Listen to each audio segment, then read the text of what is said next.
ಚೀಟಿಯಲ್ಲಿ ಹೆಸರು ಇಲ್ಲದೇ ಇದ್ದಂತವ್ರು ಅವ್ರೇನ್ ಮಾಡ್ತಾರೆ, ಆ ವ್ಯಕ್ತಿಯ ತಂದೆ, ತಾಯಿ, ಅಜ್ಜ, ಅಜ್ಜಿ ಈ 4 ಜನ ಒಬ್ಬರು ತುಂಬ್ತಾರೆ.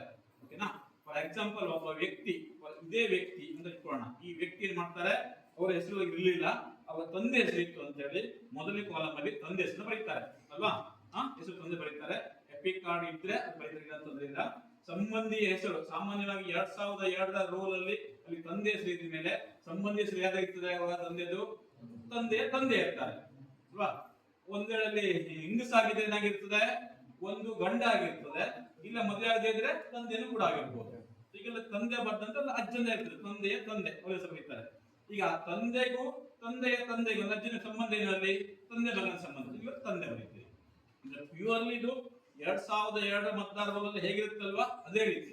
ನಿಮ್ಗೆ ಡೌಟ್ಸ್ ಇದ್ರೆ ಆ ಮತದಾರರ ಪಟ್ಟಿಯನ್ನು ಚೆಕ್ ಮಾಡ್ಕೊಳ್ಳಿ, ವೆರಿಫೈ ಮಾಡ್ಕೊಳ್ಳಿ. ಅಲ್ಲಿ ಕ್ಲಿಯರ್ ಆಗಿದೆ ಮತದಾರನ ಹೆಸರು, ಪಕ್ಕದಲ್ಲಿ ಸಂಬಂಧಿಯ ಹೆಸರು, ಪಕ್ಕದಲ್ಲಿ ಸಂಬಂಧ ಅಂತ ಒಂದು ಕಾಲಮ್ ಇದೆ.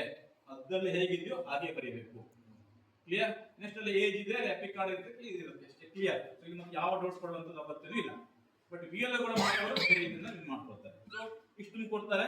ಮತ್ತೆ ನೆಕ್ಸ್ಟ್ ಪಾರ್ಟ್ ಇದೆ ಕಾಮನ್. ನಾನು ಅವಾಗ ಹೇಳಿದ್ನಲ್ವಾ, ಏನೋ ಡೇಟ್ ಆಫ್ ಬರ್ತ್, ಆಧಾರ್ ಸಂಖ್ಯೆ, ಮೊಬೈಲ್ ನಂಬರು, ತಂದೆಯ ಹೆಸರು, ತಂದೆಯ ಮೊಬೈಲ್ ನಂಬರು, ತಾಯಿ ಹೆಸರು, ತಾಯಿ ಮೊಬೈಲ್ ನಂಬರು, ಸಂಗಾತಿಯ ಮದುವೆ ಆಗಿದೆ ಅವರ ಮೊಬೈಲ್ ನಂಬರ್ ಬರೀತಾರೆ. ಇಷ್ಟು ಬರ್ದು ಸೈನ್ ಮಾಡಿ ಇದನ್ನ ಏನ್ ಮಾಡ್ತಾರೆ, ವಾಪಸ್ ಕೊಡ್ತಾರೆ.